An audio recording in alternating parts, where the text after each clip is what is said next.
Hi guys, welcome back to my channel. और आज मैं बात करूंगा साइबर क्राइम से रिलेटेड। एक टॉपिक है जो बैंक अकाउंट फ्रीज। आप लोगों ने बहुत बार सुना होगा लोगों के बैंक अकाउंट फ्रीज हो रहे हैं। तो आज मैं इस वीडियो में आपको बताऊंगा कि बैंक अकाउंट अनफ्रीज किस तरह से होता है। सिंपली देखिए, कभी भी अगर आपका बैंक अकाउंट फ्रीज होता है तो आपको घबराने की ज़रूरत नहीं है, आपको परेशान होने की ज़रूरत नहीं है। आपको बैंक जाना है और बताना है कि मेरा बैंक अकाउंट जो है ये फ्रीज हो गया है, इससे मैं कोई ट्रांजैक्शन नहीं कर पा रहा हूँ। तो अब आप बताइए ये कहाँ से फ्रीज हुआ है। अमूमन ऐसा देखा जाता है कि जो बैंक वाले होते हैं वो डिटेल्स नहीं बताते हैं, क्योंकि उनकी जो लीगल टीम होती है वो इसे बताती है कि इसे बहुत कॉन्फिडेंशियल रखिएगा। और आप जो क्लाइंट अगर आपसे पूछें, जो आपके कस्टमर हैं बैंक के, अगर वो आपसे पूछते हैं कि इससे रिलेटेड अगर वो कुछ डिटेल्स मांगते हैं तो आप उन्हें डिटेल्स मत दीजिएगा। तो इस तरह की चीज़ें जो आपके सामने आएंगी। दोस्तों, एक बार अगर आपके पास डिटेल्स अगर आपको पता चल जाती है कि आपका जो बैंक अकाउंट है वो साइबर सेल से फ्रीज है, लाइक गांधीनगर से फ्रीज है या आपका जो है दिल्ली से फ्रीज है, तो आपको क्या करना है, सिंपली आपको वो वहाँ पे डिटेल्स देंगे। लाइक जो भी जिस भी साइबर सेल से फ्रीज होगा वहाँ की ईमेल आईडी होगी, तो आपको ईमेल आईडी पे कांटेक्ट करना है। अब बहुत सारे लोगों के मन में ये भी सवाल आ रहा होगा कि सर हम ईमेल पे कांटेक्ट करते रहते हैं, 100 से ज़्यादा मैंने ईमेल कर दिए, कोई भी रिप्लाई नहीं करता है। जी बेशक, वो बिल्कुल भी आपको रिप्लाई नहीं करेंगे, क्योंकि इतने ज़्यादा वहाँ पे लोग रहते हैं, इतने ज़्यादा लोगों के बैंक अकाउंट फ्रीज हुए रहते हैं, इस वजह से वो मेल का रिप्लाई नहीं करते हैं। अगर कभी भी और आप फ़ोन करते रहोगे, उस नंबर पे फ़ोन करोगे तो आपका फ़ोन भी नहीं उठाएंगे। और आपसे अगर कभी भी गलती से अगर फ़ोन उठ भी जाता है तो यही कहते हैं, यहाँ आकर बात करो, आपसे हम कोई बात नहीं करेंगे और फ़ोन पे हम कोई बात नहीं कर सकते, ऐसी बातें करते हैं। तो ऐसे में जो कस्टमर होता है, जो पर्सन होता है, वो परेशान हो जाता है। और आप लोगों में बहुत सारे लोग के साथ ऐसी प्रॉब्लम हुई होंगी। तो आपको पता चल गया कि आपका जो बैंक अकाउंट है वो गुजरात से फ्रीज है, और फिर आपने मेल भी करके ट्राई कर लिया, आपने कॉल भी कर ली, लेकिन कोई भी रिस्पॉन्स नहीं दे रहे हैं। तो सिंपली आप खुद भी जा सकते हैं गुजरात। अगर आप गुजरात नहीं जा सकते, कि आपको डर लगता है कि कहीं अगर हम गुजरात जाते हैं तो आपको कहीं पुलिस अरेस्ट ना कर ले, क्योंकि आपको मैटर नहीं पता होता कि आपका जो बैंक अकाउंट है वो क्यों फ्रीज हुआ है। क्योंकि बैंक भी आपको पूरी डिटेल्स नहीं दे रही है, बैंक बस आपको ये बता रही है कि सर गुजरात से फ्रीज है, इससे ज़्यादा हम आपकी हेल्प नहीं कर सकते हैं। तो आप क्या कर सकते हैं, आप किसी अपने कलीग को भेज सकते हैं, किसी अगर वहाँ पे अगर कोई आपका फ्रेंड है तो आप उसको भेज सकते हैं कि वहाँ पर जाके वो चेक कर ले। और साथ ही साथ आप जो है किसी एडवोकेट को भी हायर करके वहाँ पे भेज सकते हैं, और ताकि आपको जो प्रॉपर इन्फॉर्मेशन है वो पता चल सके। और दोस्तों, फिर उसके बाद देखा जाता है कि आप वहाँ पे किसी को भेजते हो, लाइक आपका कोई फ्रेंड जाता है, कोई एडवोकेट जाता है, और या आप पर्सनली अगर खुद हिम्मत करके आप जाते हो कि चलिए ठीक है हम वहाँ पे जाते हैं और पता करते हैं कि एक्चुअली में मैटर क्या था, हमें पता चले। तो पुलिस वहाँ पे यही कहती है कि जो कंप्लेनेंट का जो भी नुकसान हुआ है, लाइक एक एग्जांपल के तौर पे अगर हम देखें तो जो फ्रॉड अमाउंट हुआ है वो 50,000 का हुआ है, और आपके बैंक अकाउंट में 1 लाख रुपए थे और 10,000 रुपये का डिस्प्यूट है। वहाँ पे बताते हैं 10,000 रुपये जो आपके अकाउंट में आए थे, इस वजह से जो आपका बैंक अकाउंट है वो फ्रीज हो गया है। तो आपको इंसिस्ट करते हैं कि आप जो इनका जो 50,000 रुपये का नुकसान हुआ है वो आप भर दीजिए, और आपका बैंक अकाउंट हम अनफ्रीज कर देंगे। तो इस चीज़ पे अगर आप एग्री भी कर जाते हैं तो उसके बाद भी यहाँ पे देखा जा रहा है बहुत सारी प्रॉब्लम आती हैं, क्योंकि बहुत सारे लोग ऐसा करते हैं विदाउट पुलिस स्टेशन गए, अगर वो पुलिस स्टेशन जाते भी हैं तो उसके बाद वो पुलिस को बिना बताए वहाँ पे सेटलमेंट की कोशिश करते हैं कि हम पुलिस को बिना बताए सेटलमेंट कर लें। वो डायरेक्ट क्या करते हैं, कंप्लेंट को कॉल करते हैं कि सर मेरा बैंक अकाउंट आपकी कंप्लेंट की वजह से फ्रीज हुआ है, तो हम एक काम करते हैं, आपका जो फ्रॉडेंट अमाउंट जो हमारे पास आया हुआ है, 10,000 रुपये आया हुआ है, वो हम आपको वापस कर देंगे। अच्छा, इसमें बहुत सारे लोग क्या करते हैं जो विक्टिम होते हैं उसमें, मैं तो उन्हें उन्हें भी विक्टिम कहूँगा, जो जिनका बैंक अकाउंट फ्रीज है उन वो भी इसमें विक्टिम है। तो वो लोग क्या करते हैं कि ठीक है सर आप हमें पैसे दीजिए, हम कंप्लेन वापस ले लेंगे। और जैसे ही पैसे उन्हें मिल जाते हैं वो फिर उनका फ़ोन उठाना बंद कर देते हैं और उनको रिप्लाई भी नहीं करते हैं।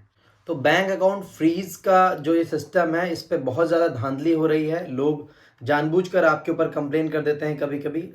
इसमें सबसे ज़्यादा जो कंप्लेन हो रही है वो क्रिप्टो पे हो रही हैं। एग्जाम्पल के तौर पे कोई ए पर्सन है, आपसे क्रिप्टो परचेज किया, आपने उसे क्रिप्टो दे दी और आपको पैसे दे दिए। उसके बाद वो जानबूझ के कंप्लेन कर देता है आपके ऊपर पैसे लेने के लिए। बाय इसे हम कह सकते हैं एक तरह से अपना मनी रिफंड करने का एक तरीका है, और इससे आपका जो अमाउंट भी फ्रीज हो जाता है। और आप सोचते हो ठीक है ये कंप्लेन जो हो गई है और आपका जो पैसा पूरा फ्रीज हो गया है, इसको आप अनफ्रीज कराने के लिए उनसे आप सेटलमेंट कर लेते हो, आप उन्हें पैसे भी दे देते हो, चलो ठीक है भाई अब 20,000 रुपये आप ले लो, मेरा अकाउंट अनफ्रीज कर दो। उसके बाद भी वो आपसे कोऑपरेट नहीं करते हैं, और वो पैसा जैसे ही उन्हें मिल जाता है तब तक तो आपसे बहुत रिक्वेस्ट करेंगे, ठीक है आप हमें अपना पैसा दे दीजिए, मुझे मेरा पैसा दे दीजिए और उसके बाद मैं कंप्लेन वापस ले लूँगा। लेकिन वो कंप्लेन वापस नहीं लेते हैं और उसके बाद जो है वो आपको ब्लॉक कर देते हैं। जैसे ही पैसा उन्हें मिलता है वो आपको ब्लॉक कर देते हैं। तो ऐसे ही अगर आपके साथ कुछ हुआ है तो ऐसे लोगों से आप सावधान रहिए। कभी भी अगर आपको पता चलता है, कंप्लेंट के बारे में पता चलता है कि आपका जो बैंक अकाउंट है वो फ्रीज़ हो गया है गुजरात से और कंप्लेंट से आप डायरेक्ट डील करते हैं, तो बिल्कुल ना करिए। अगर आपको करनी है डील उनसे, अगर आपको नेगोशिएट करना है उनसे, बातचीत करके आपको स्टेशन लेवल पे अगर हल करना है, तो आप इन्वेस्टिगेशन ऑफिसर्स को वहाँ पे जो है इंक्लूड करिए और उन्हें सारी चीज़ें बताइए कि इस वजह से जो आपका बैंक अकाउंट है वो फ्रीज़ हुआ था और हम इन्हें पैसे रिटर्न कर रहे हैं। या तो आप अपने साथ कोई अपना एक वकील लेकर जाइए।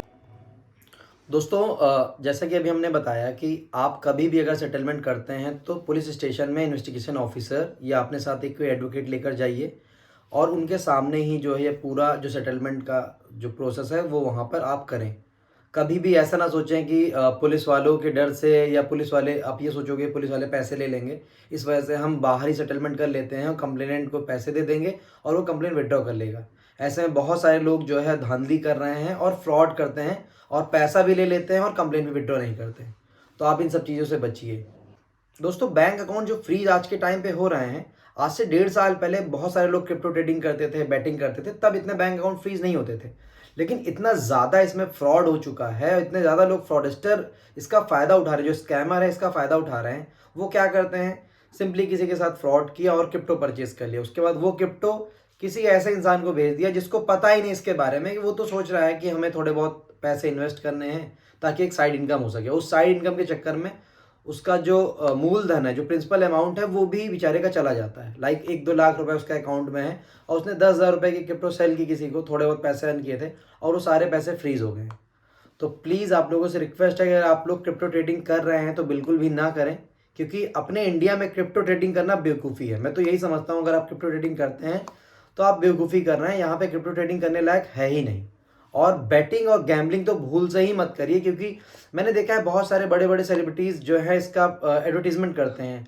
दोस्तों, आपको मैं इस वीडियो के माध्यम से एक चीज़ और बताना चाहता हूँ कि मेरे पास बहुत सारे कमेंट आते हैं कि सर आप तो हैदराबाद गए थे, मेरा काम नहीं हुआ है और प्लीज़ आप मुझे रिफ़ंड कर दो। तो देखिए, आप लोगों को मैं बताना चाहूँगा कि लोग जो है वो विजिटिंग के पैसे रिफ़ंड कर रहे हैं। लाइक अगर मैं ट्रैवल करके जा रहा हूँ हैदराबाद या बैंगलोर, तो उसके पैसे रिफ़ंड मांग रहे हैं। आप बताइए कैसे पॉसिबल होगा कि मैं अगर यूपी में रहता हूँ और मैं बैंगलोर और हैदराबाद जा रहा हूँ, तो अपना पैसा लगा के तो जाऊँगा नहीं।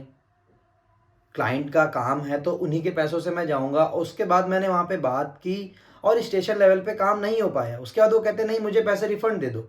तो कैसे पॉसिबल होगा कि मैं उनके पैसे रिफ़ंड कर पाऊँ? तो प्लीज़ दोस्तों, ऐसी चीज़ें ना करें जो ऐसी चीज़ें कर रहे हैं। और आप लोगों को बता दूं, जिनके भी बैंक अकाउंट फ्रीज़ हैं साइबर क्राइम की तरफ से, वो हमसे कांटेक्ट कर सकते हैं।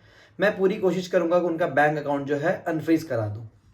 और मेरे पास बहुत सारे लोग कमेंट करते हैं कि सर मेरा बैंक अकाउंट तमिल से फ्रीज़ है, और तमिलनाडु से बहुत सारे लोगों के बैंक अकाउंट इस टाइम पे साउथ से फ्रीज़ हो रहे हैं। तो अगर जिनका भी बैंक अकाउंट फ्रीज़ है तो वो हमसे कॉन्टैक्ट कर सकते हैं, उनकी मैं पूरी हेल्प करूँगा। दोस्तों, आज के लिए बस इतना ही। मिलते हैं हम लोग नेक्स्ट वीडियो में। और आपको बता दें, जिनके भी साइबर से रिलेटेड सवाल हैं वो हमसे कांटेक्ट कर सकते हैं। आप हमसे इंस्टाग्राम से कांटेक्ट कर सकते हैं, आप हमसे व्हाट्सएप पे अपॉइंटमेंट बुक करके हमसे बात कर सकते हैं। तो मिलते हैं नेक्स्ट वीडियो में।